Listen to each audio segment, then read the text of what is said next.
We're going to talk about Erin Caffey, and she was only 16 years old when prosecutors say she helped plan the murder of her own family. Her boyfriend and his two buddies went into the Caffey home and killed the mother and the two little brothers, and they tried to kill the father. They shot him, but he survived. Erin later pled guilty, and now she's doing life in prison. Now, she's done an interview with Piers Morgan, and Piers asks her all kinds of questions, and it's pretty good. So what I want us to do is go through this sentence by sentence so you'll know exactly what's going on from a body language and behavior perspective. Let's take a look. Hi, Erin. Nice to meet you. Erin, Hi. it's good to meet you. Good to meet you. You're much smaller than I thought you'd be. How tall are you? 4'11", 4'11". And how old are you now? 24, 24. And you've been inside here for how long? going on 8 years now. Now, in this introduction to Piers, she's nice and sweet and unassuming. She seems like she wants to get along and answer anything he asks her. And for the most part, she does that. So what we're going to be looking for are the little things that tell us there may be something up there as far as psychopathy goes.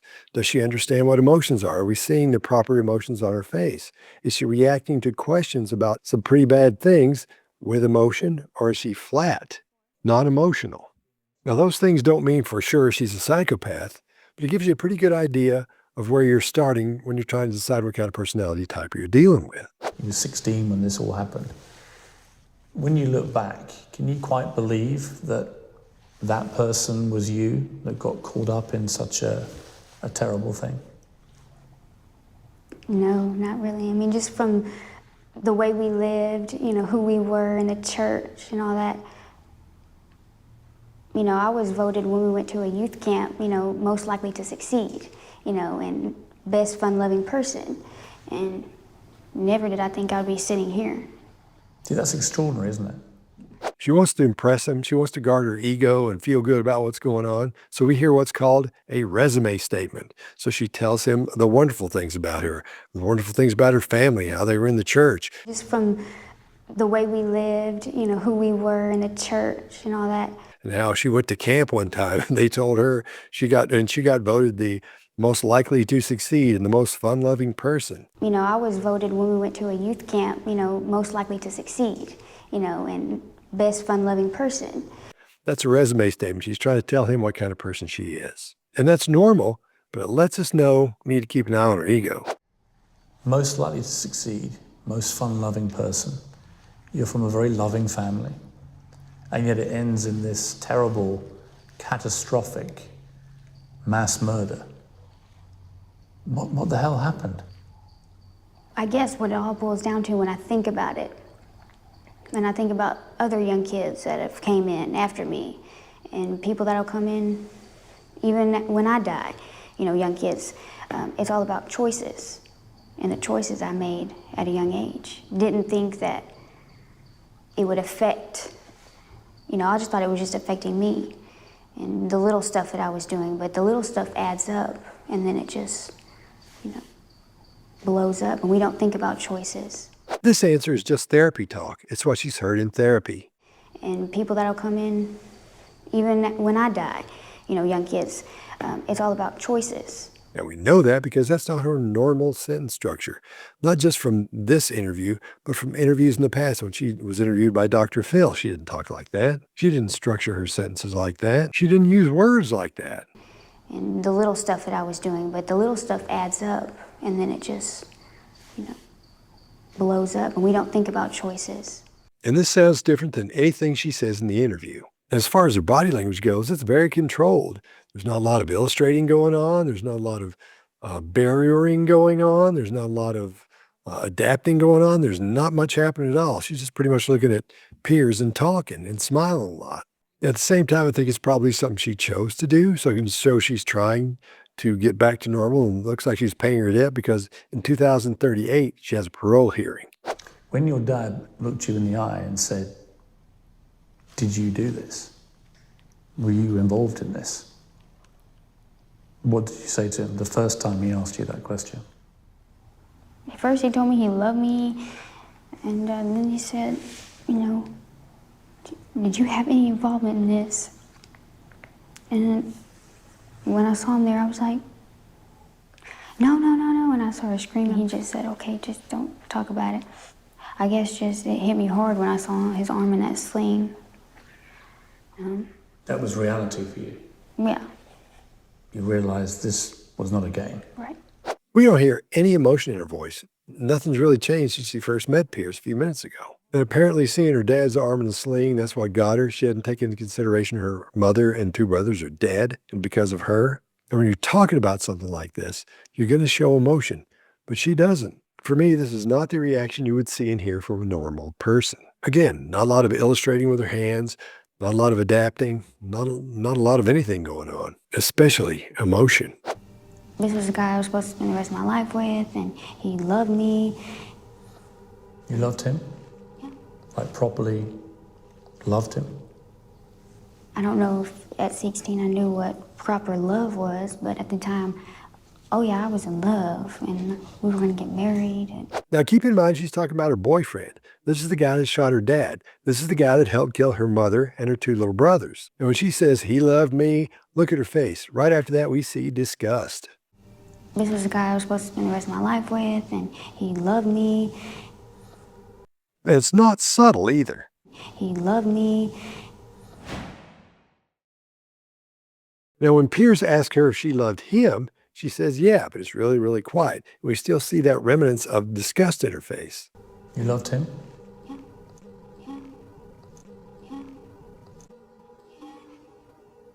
Now, keep in mind, these are the first real true expressions we're seeing of emotion other than when she first walked in and was smiling real big. I don't believe she was in love with him. I believe she was trying to get him to do what she wanted done, and that's murder her family. Because when Piers asks if she properly loved him, the first thing we see is a micro-expression. Like properly loved him? Like properly loved him? Loved him?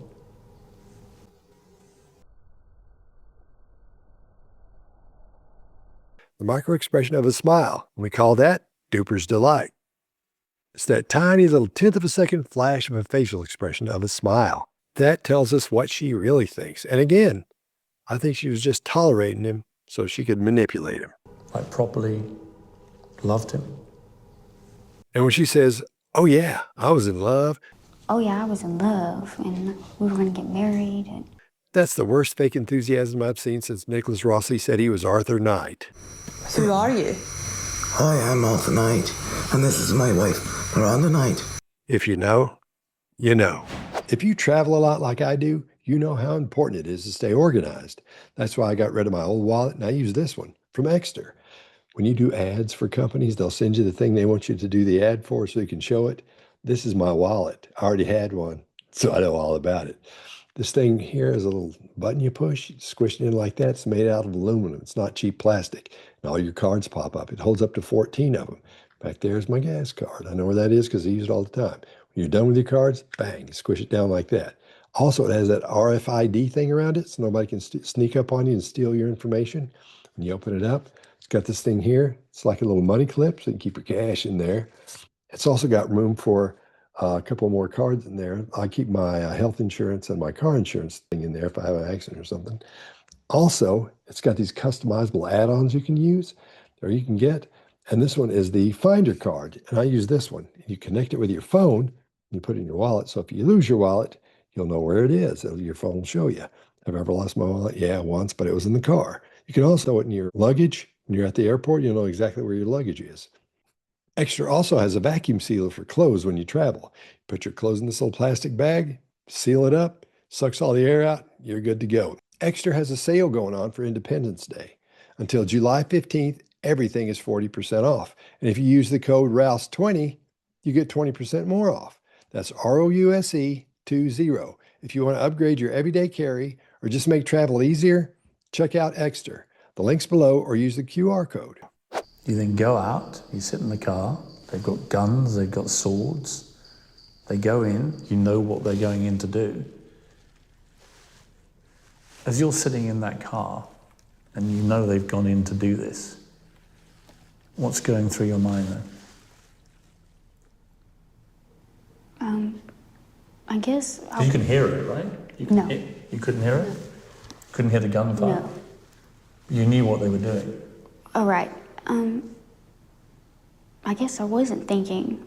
She doesn't know how to answer this, but she does know exactly what she was thinking. It was probably something like, I wish they'd hurry so we can get out of here.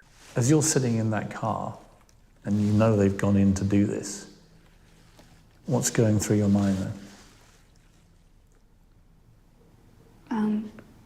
I guess 'Cause you can hear it, right? No. You couldn't hear it? Couldn't hear the gunfire? No. You knew what they were doing. All right. I guess I wasn't thinking. Again, there are no facial expressions or voice changes that let us know she's feeling any kind of emotion whatsoever. And she's talking about the most pivotal time of her life when her family was killed. And they're talking about when it happened. We don't see any sadness. We don't see any grief. We don't see any concern. Nothing. And there's certainly no body language here that shows that she feels any emotion. As you sit here now and you look back over what happened, how much personal responsibility do you now take? Well, I'm still working on that, and please hear me say I'm not, I first got looked up, I do the blame game, but I know I need to for myself and then for others, take responsibility for my actions. And One more time, she's using therapy talk. She says, well, I'm still working on that. How much personal responsibility do you now take? well, I'm still working on that. That's not the answer. Her answer should be, that's all my fault. I did that. I had the biggest part of that. It was my idea. I helped plan it. Well, I'm still working on that. However, her narcissistic attitude and personality type can't let her do that. And yeah, I said narcissistic. Remember, all psychopaths are narcissists, but not all narcissists are psychopaths. Well, I'm still working on that. And then she says she needs to take responsibility for her actions. I know I need to for myself and then for others, take responsibility for my actions. Well, it's been 8 years. She's had that much time to think about it.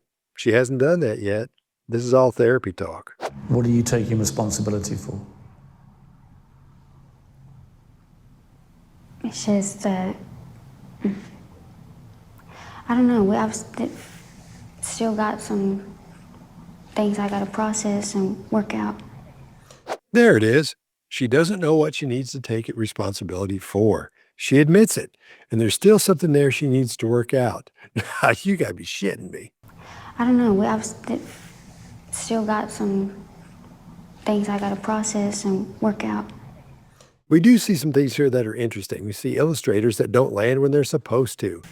Still got some things I got to process and work out. Still got some.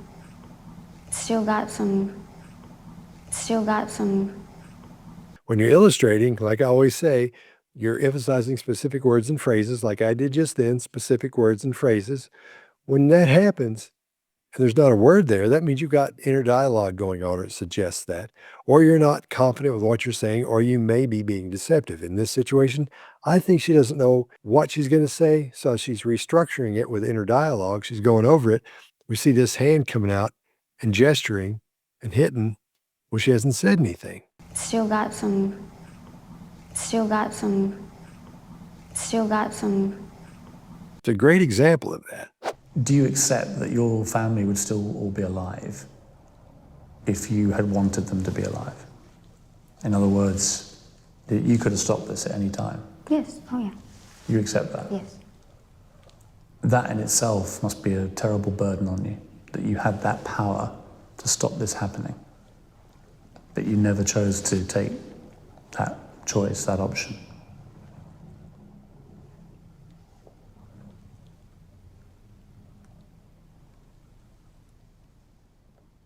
Okay, she accepts that she had the power to stop the murders, and she didn't, and that's the reason they were killed. You could have stopped this at any time. Yes. Oh, yeah. You accept that? Yes. However, she still has to work through some things to get to where she can take responsibility for that. Again, you got to be shitting me. Yes. Oh, yeah. This is all fake. She doesn't understand what he's talking about. And she doesn't understand because she can't feel anything. She has no sympathy. She has no empathy. She has no feeling for the differences in right and wrong. And let's watch this again and look at her body language. There's nothing in there that shows us grief, anger, concern, anything. There's nothing in there that shows us any emotion whatsoever, not even a little bit. Then at the end, we see her purse her lips to the side. Now, that usually suggests that that person sees an alternative ending or alternate outcome for the situation they've been presented with. So maybe she's wishing she hadn't done this so she wouldn't be in prison right now. I mean, Charlie's said on record that he thinks he'll always love you. Do you love him still?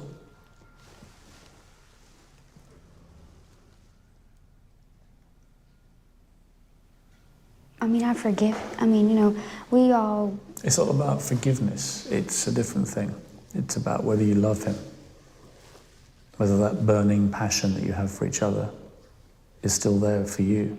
No, not that way. This is another great example of her not understanding emotions. She doesn't understand what love is. She knows it has something to do with getting along with people, and she knows it's important because she's heard people talk about it and write songs about it, but she doesn't understand what love is. Piers even has to explain the difference in love and forgiveness. It's not about forgiveness. It's a different thing. It's about whether you love him.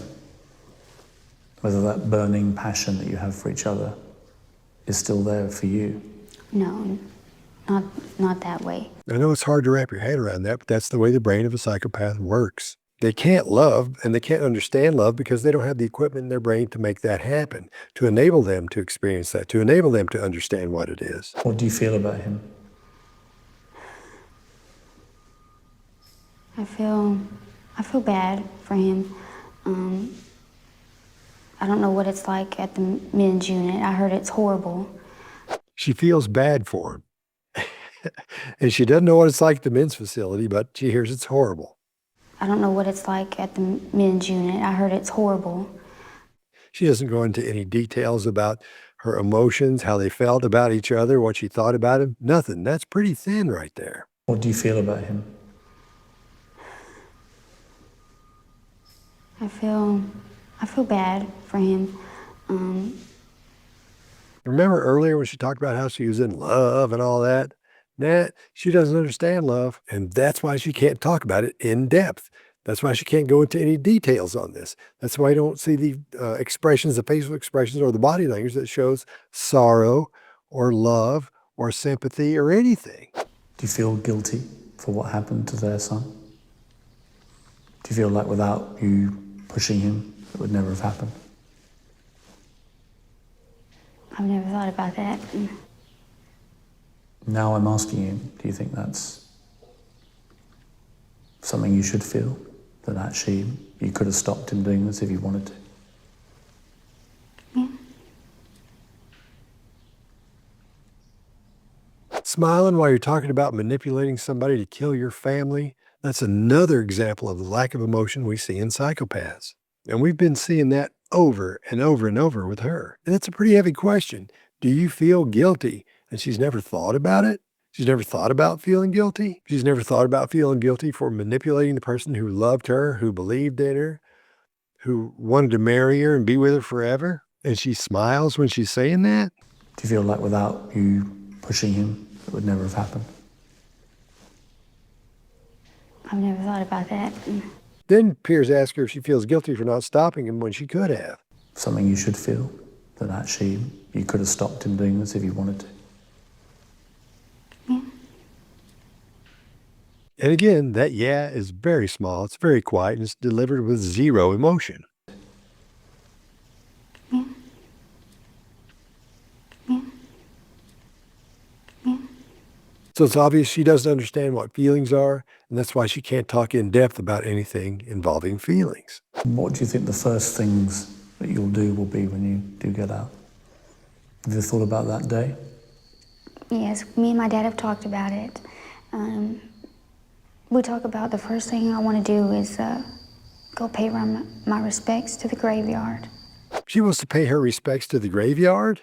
She doesn't want to pay her respects to her mother's grave and her two little brothers' graves? The first thing I want to do is go pay my respects to the graveyard. The odd thing here is that she looks confident. She's smiling, she's speaking very clearly. She looks at Piers right in the eyes, and she thinks this is a great answer. And right before that, she says, "We talk about the first thing I want to do." How long do you think it takes to talk about that? That statement should be followed by some emotion, any emotion, but there's not anything. What do you think you'll say when you have that moment? I don't know if I'll be able to say anything. I'm just tearing up now. My dad said that the first time he went there, he couldn't speak. So I can imagine, you know, it might be like that for me too.